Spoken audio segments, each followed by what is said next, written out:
Listeners, welcome. It's good to have you on another unbelievable episode of the Welcome to Humanity podcast, the True Voice section of the Welcome to Humanity podcast. So what we're really looking at here today is we're looking at this whole idea of now's the time to bring our true voice. And what is a true voice? What are we really after? I have someone who's going to explore that with me today, like someone who's had a life, and maybe even you could say a life and a half or two, been around the block a little bit and is really taken care of a lot of different people in many different ways and has been an entertainer since a wee child. So contributing to the entertainment industry is something we're going to learn about, but we're also going to learn about the interface of how being an entertainer, being a performer, being a creative artist, how does that reflect the whole idea of a true voice? Or how does that reflect the whole idea of what it means to be human? So today I have, I guess we'll call it a friend of a friend, but certainly a colleague in a world for which we haven't really had time to have major conversations together. I'll be learning about Edward Greenburg with you today, and it's just a pleasure and honor to introduce this man. A very high profile, very interesting, and frankly, a polymath in multiple different specialties over his life. So I look forward to hearing and sharing Edward Greenburg with you. Edward, hey, welcome to Humanity.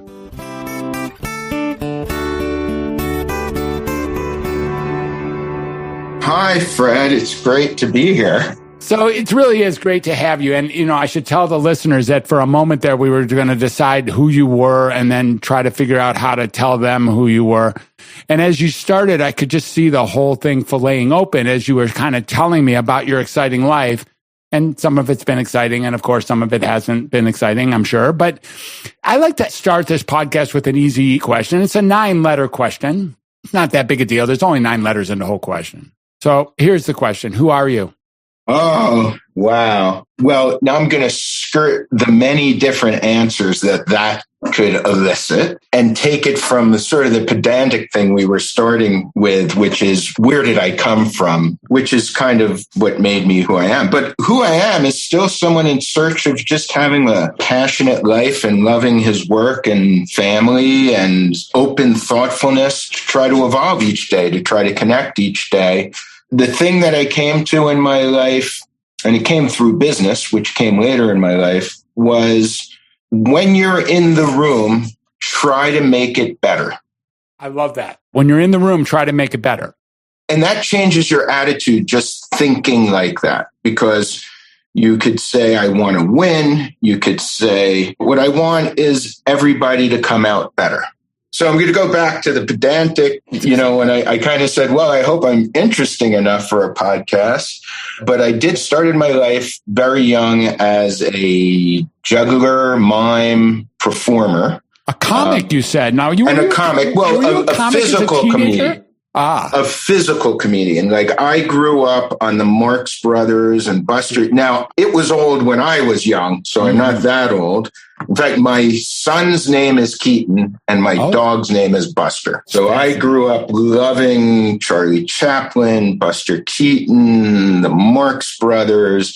And my older brother, who's 10 years older than me, had gone off to college, didn't graduate, and went off and started becoming a performer, a physical comedian himself, studied under a guy who, one of the more famous people in my world, who was just amazing, Tony Montanaro, who was a phenomenal hypnotic figure who could make anybody entertained. Like one thing he did for about 20 minutes was try to catch a fly in mime. And it was just so understated and wonderful. And he was mesmerizing. And my brother came back and he was performing. And I was, I think, in 3rd grade, however old you are, 7, 8 years old, maybe 9, and started goofing around with him. And within the month, he said, why don't you come do a show with me? Which is a little like Buster Keaton. And I did. And, he threw me around the stage like an old vaudeville act. And I had, my first natural things. And once I started getting laughs, that was it. Pretty addicting. This idea of getting laughs is pretty addicting. My son, I was a class clown, certainly, as I was growing up. And, there's no teacher in my elementary school who doesn't recall having me as a student. I'm quite certain of that. And there's also no teacher in junior high or high school who would say, Fred who? No, that wouldn't happen. That would be, and the way I did that was by creating laughter. And sometimes there was a cost. Sometimes I was creating, there's always that edge of laughter. The teacher would rather that I wouldn't do that. I used to counterbalance it with what appeared to be some form of intelligence. So I was a leader and I was intelligent, so they had to put up with me because I was getting A's in class, even though I was entirely a pain. Now, my son, he's got a lot of accolades. He's an attorney down in Dallas, and he's had a lot of awards. He's super cool dude. He's like the coolest, actually. And he got class clown for his high school and actually one-upped me by getting class clown and never having a demerit and never having a detention ever. Oh, so he didn't offend. He was really riding the razor's edge. He ran between the raindrops. Exactly. So where was the authenticity inside of your entertainment history? Well, I'm going to say what Chaplin said. And if you watch Chaplin, it was simple. The word is pathos. Yes. So the comedy that at the same time rips the heart out of your chest as you're laughing and watching it fall on the floor is what Chaplin and Keaton did. And it came with the deep humanity, humility, shame, all of the things that we hide are brought out through, unbelievably, even the Three Stooges. Think about the Three Stooges and what makes them. If you do the Three Stooges wrong, it looks silly. And the reason why adults were so drawn to it is because they're truly carrying what Michael's course, connects with. They're truly carrying that childlike wonder, and they're playing it. They're not even playing it. You can't play it. You have to be able to tap into that. And that's the mesmerizing part of it. You can do a 1, 2, 3 joke. In fact, I remember directing and going, people who didn't have pathos, I would do it by counting, right? Like 1, 2, 3, right? And now let's do that and get it down so it's there. And now let's put a situation behind it. And there's a story. I also, by the way, went to study theater in college and RADA. And went to RADA and studied Shakespeare and did all of that stuff too. And still comedy, I agree, is the hardest. Interesting.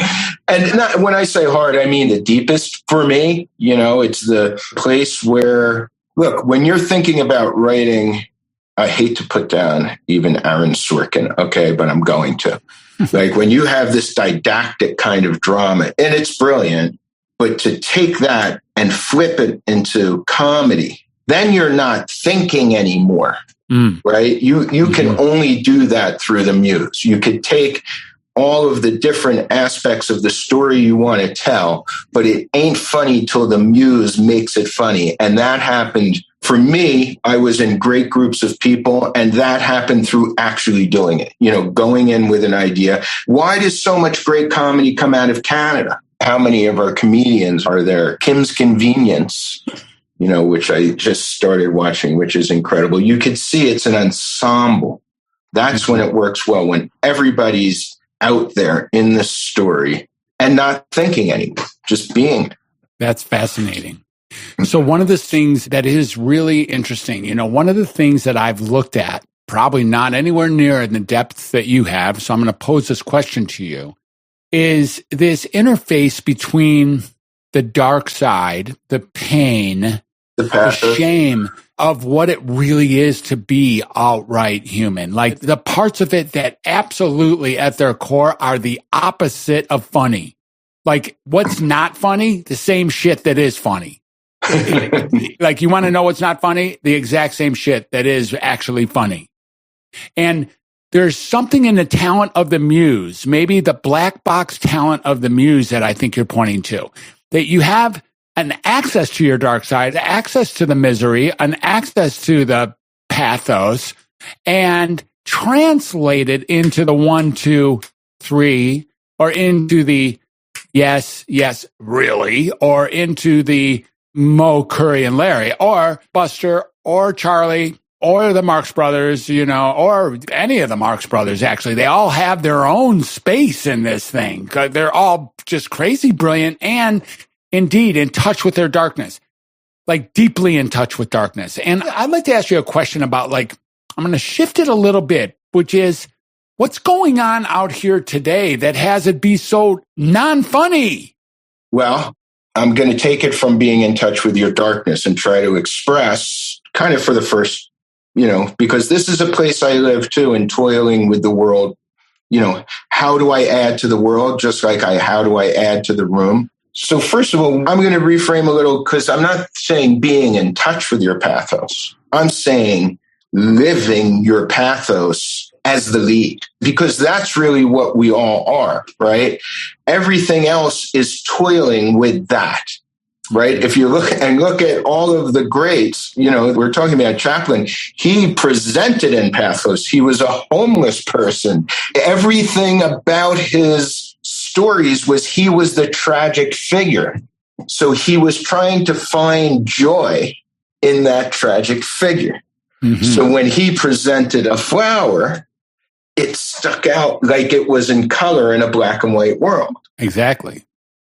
So what happens is when we deny that we live there, what we're left with, and I'm going to frame it like this, is sort of greed, right? Is sort of the one-upsmanship that you think you're going. That hole, here's the difference.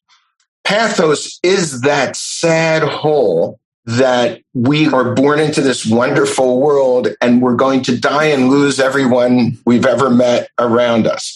That is what we're born with. And when you deny that hole, it doesn't go away. You try to fill it with artificial things like greed and things. And mostly it's not things, it's winning. It's the idea that you have to win.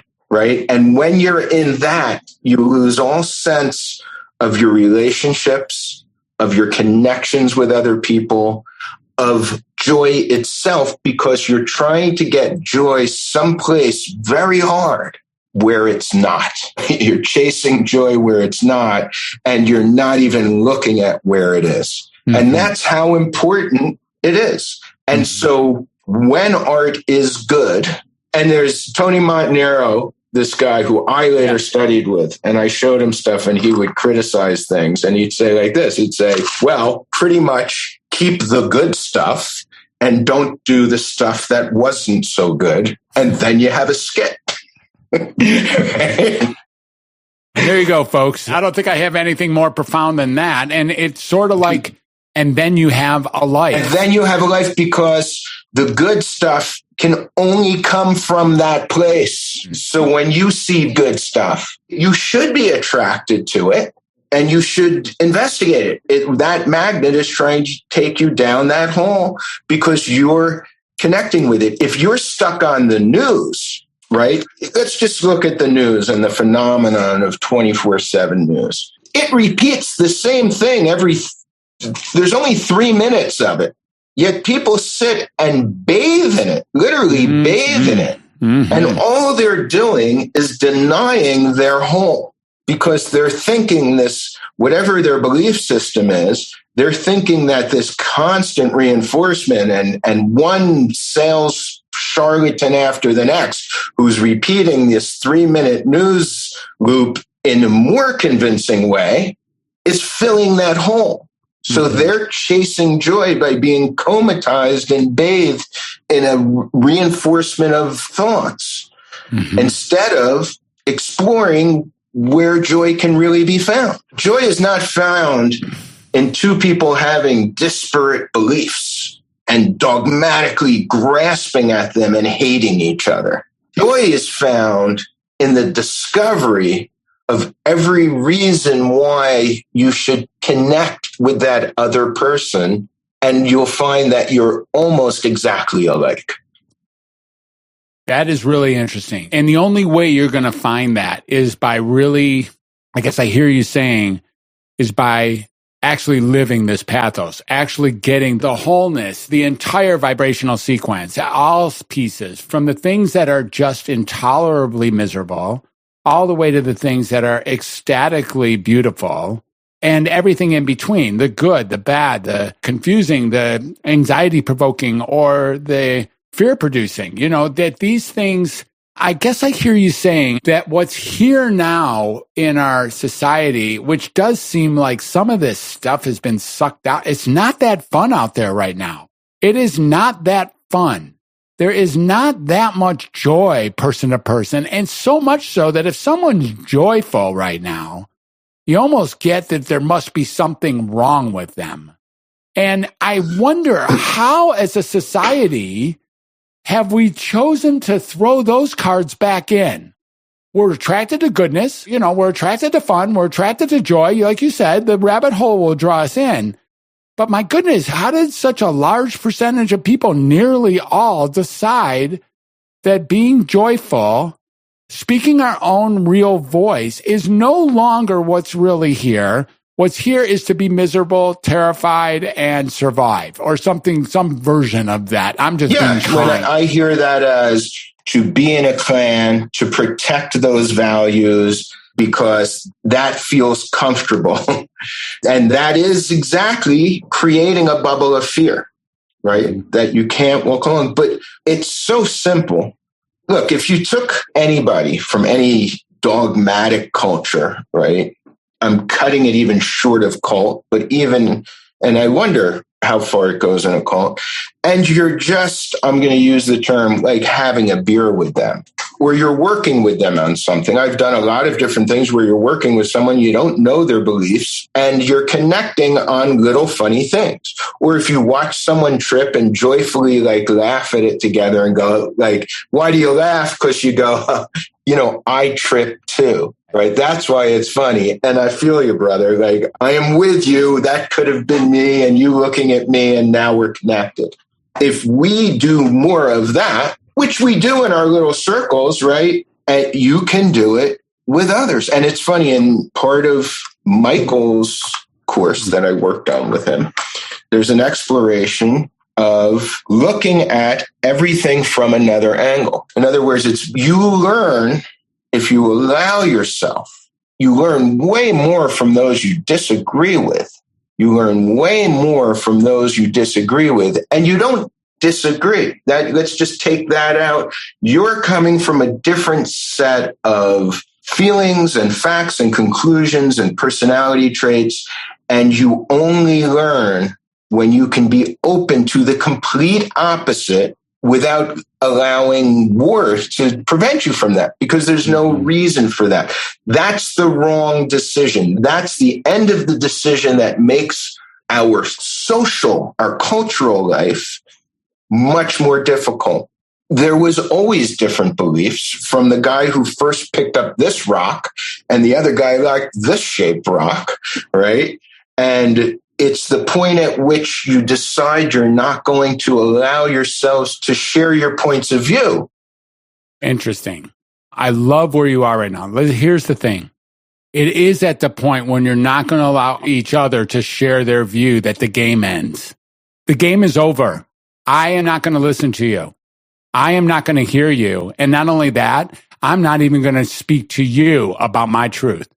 So not only am I not going to hear you, I'm not going to contribute mine either, because I don't want to hear you. Bring this full circle. Yeah. And when it comes to that point, Fred, what is the best prescription for breaking that ice, for breaking that down?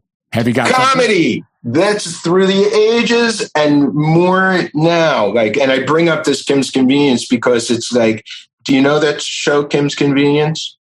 I think of it like a Korean Archie Bunker almost in our libtarded world, right? That he goes as far as he can, but he goes there and he's so funny and you love him and he's real, right? He's not an actor playing a character. That guy is real, right? That character is real. He doesn't plan his reactions. He lives the script and those happen. And that's why that's why he pulls us into that rabbit hole. And he makes us question stuff that if a newscaster said would offend everybody.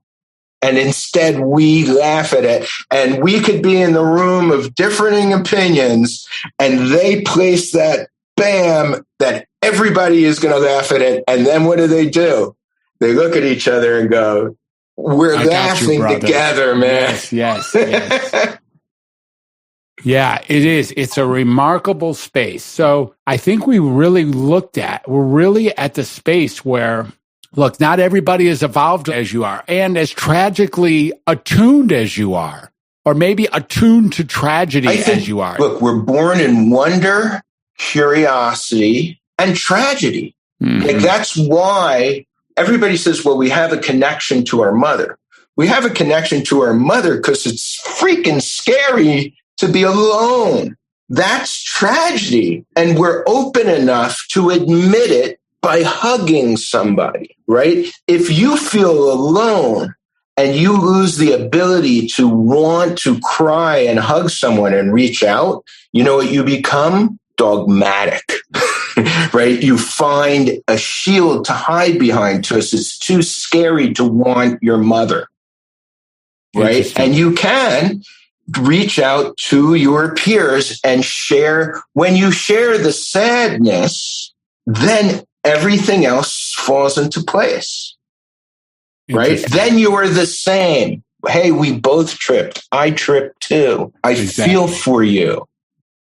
Yeah. And this idea of the fear of losing mom or this fear of dying, this idea that, we're born with the inevitability of only one thing, and that is we're leaving here without our friends. We're leaving here without our family. And they might leave before us, so we're going to lose them or leave them. Those are the two things that's going to happen here. And that's the only two things that are going to happen. Now, everything else might happen, but those two things, we're talking 100% chance of that happening. So if you try to deny that, right, there's no way to make that better. There's only making your journey before that happens more meaningful and joyful. Exactly. And so if you try to deny that, you're on the wrong playing field. Exactly. And you're never going to find joy. You're going to chase. You're not going to have. Exactly. No, there's no way to deny the only inevitable thing in life and still get some sort of purity to who your authentic self is ready to be. You can't do that. So the question I have, because you've mentioned this or you've edged up against this a couple times, the social nature or making others laugh. Is comedy, it's a social context. You're not funny if you're alone, right? I mean, you can laugh at yourself. I get it. It's not I laugh at myself. But in order to do that, I actually have to become two people. I have to become the funny person and then also the person that's laughing at me. I have to actually pretend to be two people in order to laugh at myself. Mm-hmm. So it seems like the minimum number of people necessary in order to be an effective comic is definitely two. Let me just stop you there because I just thought of something that's just wonderful. And I think everybody has this. I just actually appreciated it more. Do you have a person in your life, either that you grew up with, or sometimes it's not even a close friend, but when you get on the phone with that person, somehow you're going to make each other laugh. Oh, yeah. Like you connect and you start to kibitz and you're making it. Now, how much joy does that bring? The connection that you feel to that person, even if you're not going deep or seemingly deep in the didactic content of your conversation. And there's a pattern. Some people, you have a pattern with that you always say the same thing, or a memory, and you're going to laugh. So how in the dark days, like when you're alone and you're feeling depressed and you can't find that other person to make yourself laugh inside your head, and you talk to that person and they can change your day. That's just one-on-one.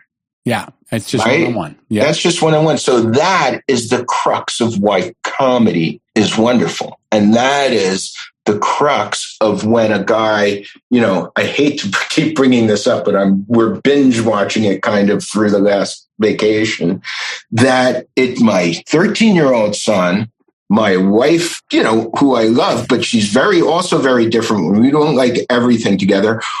All can watch this guy in a convenience shop and just guffaw, right? Mm. And it connects us before and after. And when there's that's why vaudeville, think about vaudeville, think about darkness with like black and white newsprint and bad latrines. We take so much for granted about, we have heat and plumbing and all this stuff. Think of when the Spanish flu was, how crappy that pandemic with shit in the streets. Oops, I'm sorry. I guess no problem. No problem. That's what was in the streets, dude. I mean, right. What are you going to call it? Poop or something? Yeah, think of how hard life was, climbing stairs, no elevators, just everything more rugged. And then you went to the freaking vaudeville, right? And you saw the people who've done their 3-minute routine. And I've met these people early on when I was young. I was still young enough to meet some of the brilliant old vaudevillians who did the same 5 minutes thousands and thousands and thousands of times so that it was just brilliant, like just a diamond.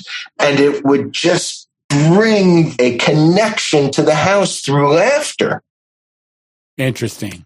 One of the things that I'm noticing, and maybe this is actually the depth of the question, the rabbit hole we went down here, it's a sad one for me, is you brought up my friends, a friend who I know, if I want to call him or if he wants to call me. And we, for a while there when it was free and easy, we would just talk every night and I just laughed to tears. I just laughed to piss in my pants.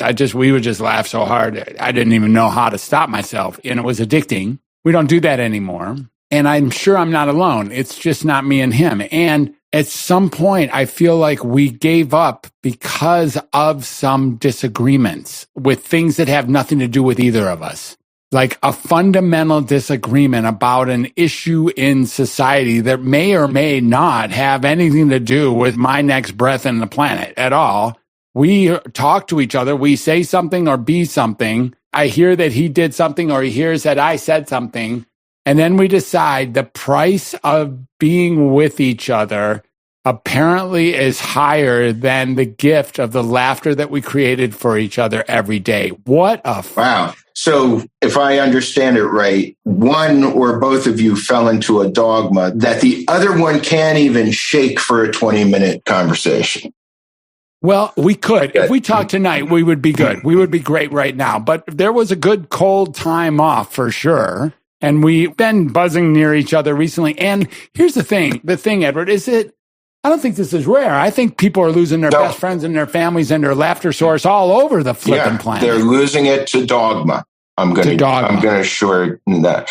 Look, I have strong beliefs, but those beliefs, I hope, are thoughtful. And you know that they're thoughtful by one meter and only one, that they can change rapidly and be considered never to be absolute, right? So here's how I've dealt with one person like that. I have 2 suggestions for that. Now, one guy, by the way, of like a #1 hit musician who's filled stadiums, who I wrote a play with, a musical, and he wrote the music, and I helped write the book based on one of his songs. And it was one of the best times of my life when we were just immersed for years in this. Has became completely different in his point of view on certain social and political issues. Now, if anybody approached us, we would become 2 kids from the Bronx and Brooklyn and just band together like there was never anything wrong, right? But the difficulty is that if we get on a certain track, which I do very well to avoid, how I deal with it is I kind of avoid it. And how he deals with it is he knows where my buttons are. So he tries to connect me to it through things that he knows I believe are true. But then he wanted to take me down his rabbit hole.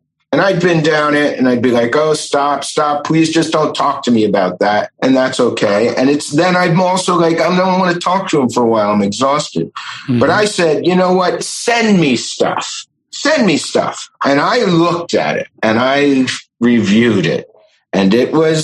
And some of it, I saw the journals, the kernels of truths that it came from and how convincing it could be. And some of it you can debunk really easily. And other of it, you can't debunk that much. And, or you'd have to work to. So I was thoughtful and it changed my mind about a lot of things. Very interesting. Now, the things he wanted necessarily, but I said, I tried to find my truth in his world. Beautiful. And I tried to do it without having friction with each other. Now, here's the challenge, and I thought about this. I looked through very seriously for several hours over a couple of days to learn it, to bunk it, or accept some pieces of it. I was thoughtfully researching it with an open mind without like, oh, that's just crazy, right? And my question is, and I don't believe, I said, should I show him some of what I found? And I said, no, because there's no way he will accept it. And it won't, that would feel to him like a defense, so it wouldn't get me anywhere. I'd be willing to put the effort in. And so I say, let everybody live, and then people are going to change. Just don't bring it to the boil. But when we're writing together, nothing's different. When we're actually doing comedy, and this guy is funny, man. This guy is funny. We can kibitz, we play characters and come up with jokes and floor each other and have for years. And when we're there, there's nothing different. So we also have to realize is that when you plug into that person's dogma and it seems like the freight train, that's not who they are. That's only who they are when they feel like they need to defend it. So don't put them in a position where they defend it. And you can do that by either asking about it, just say, oh, and also here's something I really have done well, because now I'm my kid's hockey coach and soccer coach, and I've been traveling as a performer my whole life. I have different clients, from high-end corporate clients. Very few people know what I actually think. Nobody knows the people that are in my life a lot, clients and people whose kids I'm coaching and people I'm writing with and collaborating with. They don't know where my political beliefs stand, right? One is because I'm very open-minded. I take situations as they come and I will say what's inappropriate, right? Whether your beliefs are right or left, there are people who act inappropriately, and I can call that out, and I won't accept that. But what I try to do instead, which is what dogma keeps us from, and this is the biggest shame. This is the biggest shame. Dogma keeps us from solutions. I'm going to give you an example of something that I've come up with. So what I do is I try to take this information and come up with stuff. Like, well, we're not even talking about the problem is the first thing. The second thing is, what is the problem? And once you find the problem, that's the rock in the water that makes the ripples. It solves a lot of things. Right. And I'm going to give you an example of that type of thinking. So there's this immigration thing that people, without getting into the facts of it's a real and what's real about it, there is an immigration crisis. The only thing I know just statistically is that crisis has always existed, and the media makes it more or less on our minds, right? But if you look at the statistics, the crisis isn't nearly what it was like in the 70s, right? But there is a crisis and people are struggling, and there's a lot of problems. Now, since I live from Pathos, think first about how horrible it is for the people who are suffering through this. And then second, about the people who are being victimized by this, not of their own nature, just because they happen to live around this horrible area. So here's a different way of thinking about it. I'm just saying this opens up things. I'm not saying I'm right. I'm saying here's an idea I had never heard. And I start to tell this idea, and this has broken the ice in a lot of situations where I knew people were holding different perspectives. So this idea solves our manufacturing problem with China and the entire immigration problem at our border. So when I grew up in the toy industry. My father owned toy factories, and he had them in China. And when you built a factory in China, It was a long process. But what you had to do was literally build like a small town with the factory in the middle, with schools and doctors, medical facilities and stores and everything you need to be sort of an insular community. So what I thought is we take a strip along the border that, let's say it's 50 miles wide by 500 miles long or something like that. And we call it Not America, so that federal law that applies here is a little looser there and can be manipulated for the benefit of this purpose, which I'm about to say. So then we offer companies to build factories there, but we tell them that they have to build a town with schools and medical and things there. And now there's 50 of those, or 100 or 1,000, like there is in China. There's tens of thousands. And we don't do it like China, because in China, the one thing is my father was ordered to put up nets, because not in his factory, because in other factories, the biggest problem they had was people jumping off the roofs because their life sucked so much. Right. So that's because they worked them to death. They considered them slaves. And they were no more productive if you overwork somebody, by the way, than if you work them properly and give them a balanced life. So now when people come to the border, they're coming to apply for a job. And our whole vetting system is through that. Now, most people who are running away from some horror, terror, just want to work. There are others who will be vetted out in the process, because these places, it's not a high bar to get in, right? You just want to escape from where you were, make some money, and have your family be comfortable, educated, and cared for. Now, as that happens over the years, right, you're having people who are living in this community who become more model citizens that then have more reason to enter and integrate with the regular U.S. And those who don't have a safe haven and a full place to live. Now, there's a million problems, and it employs way many Americans here. And it takes away all those manufacturing jobs from those horrible, inhumane places, right? And it takes out all of the shipping fees. It serves an immense purpose in so many different problems that you pointed to. It is a comprehensive solution, and one that doesn't seem beyond the realm of possible. It actually seems like it's plausible, and with a concerted effort and proper conversations and dreaming and innovation and generativity certainly could be not only explored, but implemented and then carried on. And that's an example of when you don't get caught in the dogma crossfire. Exactly. And you pull back and work from your pathos. What was my pathos in coming up with that is everybody's leaving out the horror these people are going through. My whole family came from Nazi Germany. When I see those films, I want to solve that, right? Yeah. So I tripped too. So then as we pull back, then to simplify it, when we stop arguing, we're pretty bright as a race, as a species. We can solve stuff. Not just how to get your Amazon order here an hour earlier.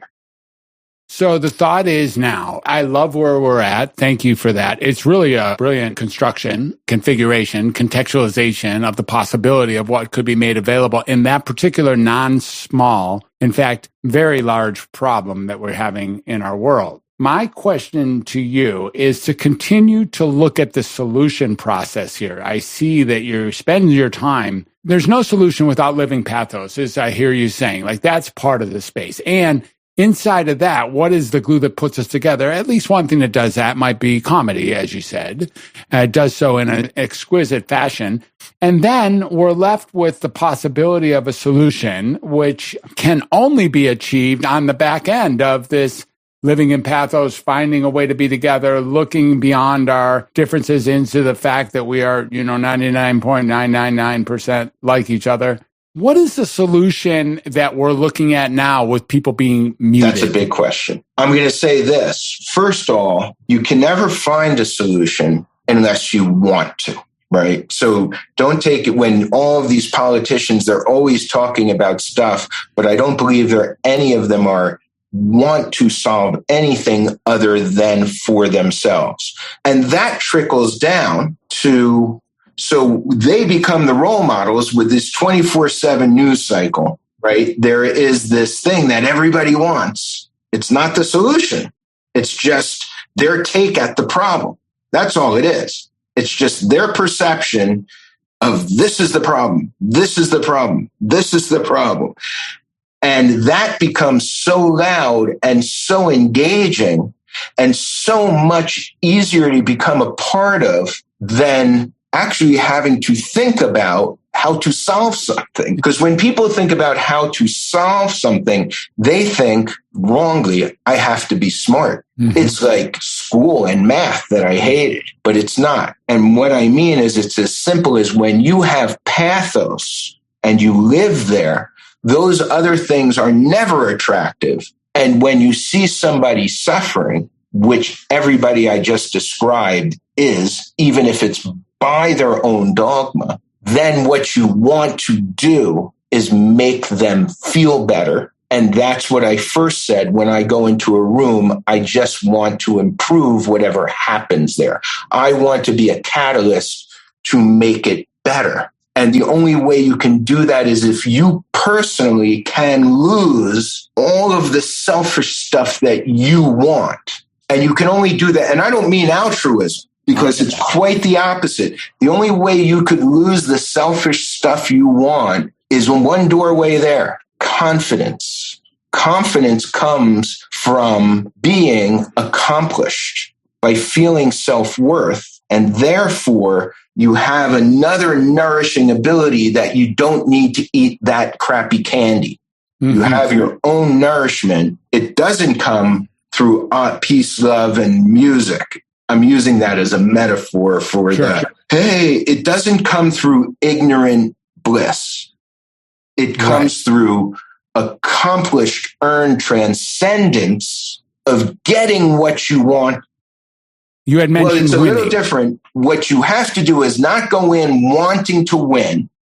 And the only way now I have the way to say it. And the only way you can do that is to feel so comfortable with what you already have. Interesting. Beautiful. So look, I think what you're pointing to is getting in touch with one's authentic self, and not only getting in touch with it, getting all the pieces of it such that you can be, or one can be comfortable with it. And from there, what you get to do is walk into any so-called room or any group or any company or any society or any world and actually have it be touched in the better. And that one of the important recipe ingredients, if not the most critical recipe ingredient, is simply being confident inside one's authentic self. Is that a fair assessment of what you're saying? Yes, because if you can carry that same self into these different situations and be malleable to what's going to happen there, then you can build on that and not become something else and distract from that. Exactly. And not be taken down the road of something that's inauthentic and simply untrue. And then you could, I'm going to say another curse. Then you naturally, confidently, calmly, and usually comically call bullshit. Right. And when you do that, it breaks the ice if you do it in the right way. The best way, if you feel that dogma conflict coming, and you can say something funny about it that breaks it, that's like Tai Chi. It is like right? It's taking the force of what's coming with you and turning it back around, but not killing the person, but making the moment beautiful, which is more Qigong. So that's what it is. It's not a big effort. It's actually so relaxing. I was going to say in a funny way, when you settle for yourself, right?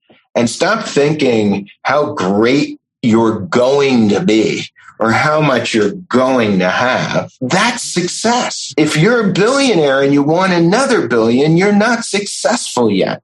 Sometimes I sit and I just enjoy, and I'm going to say it in the most cliche way, the blessings I have. Children arguing and my wife screaming at them and the wonderful life I get to have, and then you enjoy. I remember my father, who was a bit of a gruff character. He would enjoy his meals. If he ate eggs, or let's go to the diner and have some eggs. And just from the way he said that and the joy he took from that, now it might have been the wrong thing for cholesterol and all of that, but the simple joy in his complex life is what glued him together, right? And that's finding, sometimes I'm behind my computer all day because I've been remote before all this.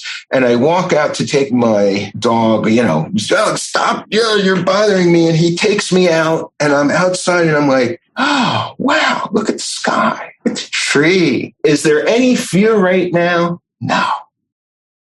You can never feel joy for anything if you can't feel joy for like having an egg.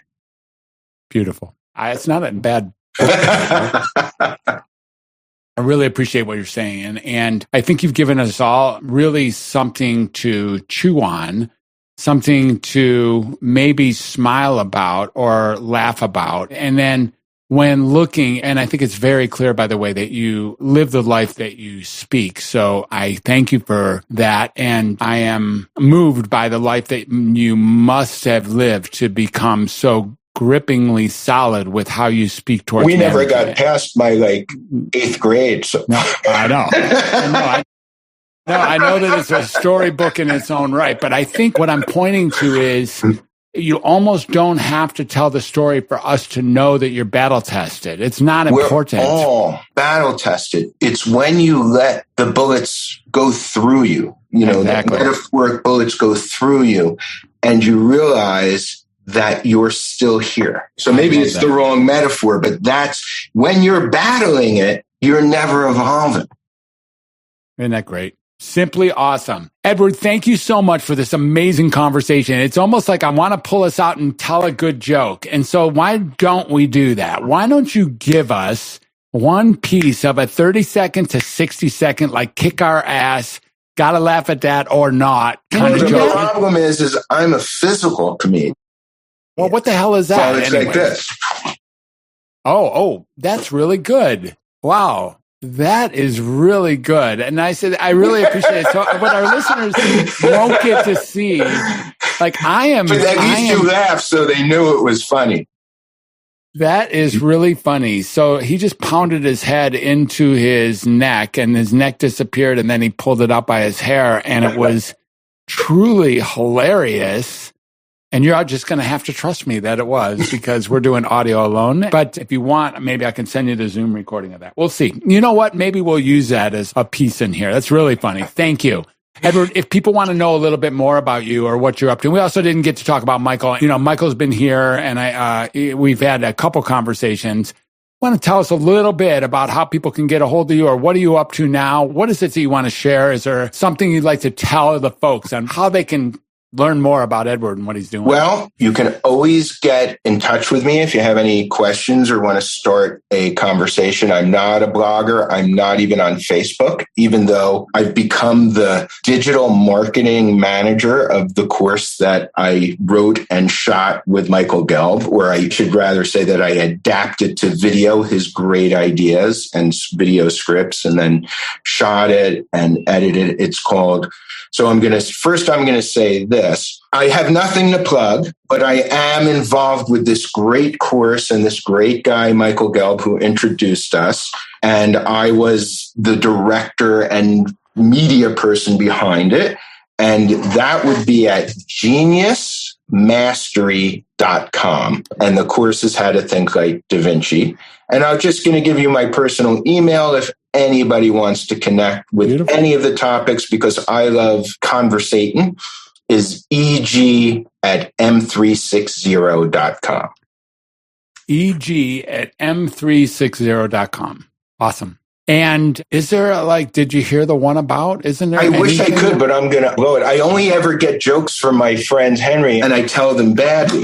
There was a bear and a rabbit crapping in the woods. sitting next to each other, both crapping in the woods. And the bear says to the rabbit, hey, does the poop stick to your fur when you're like pooping? And the rabbit says, no, not at all. So the bear wiped his ass with the rabbit.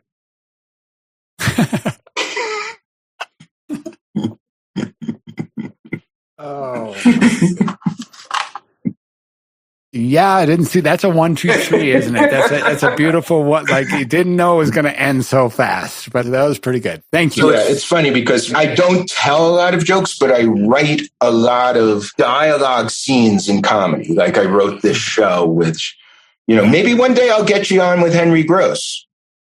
I think you would love, and maybe we'll come on together and you'll see the patter. That would be a good one, Fred. You'd love this guy. Look up Henry Gross. He's somebody your audience would be interested in.